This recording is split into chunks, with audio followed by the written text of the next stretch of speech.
Guys, ito ang aking panglitsyong kawali. Ayan.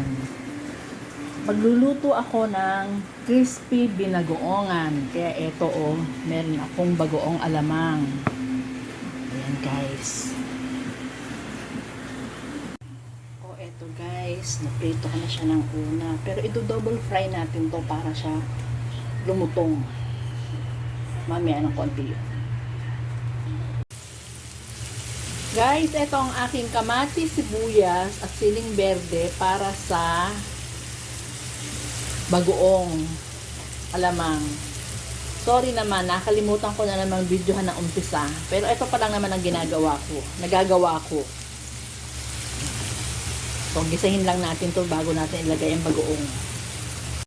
Ito na guys, ang aking bagoong alamang. Ayan.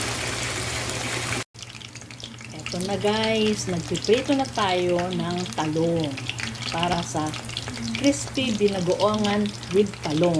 O, di ba masarap yun? Guys, ito na yung ating crispy binagoongan with talong. Ayan. Dahil crispy yung ating meat,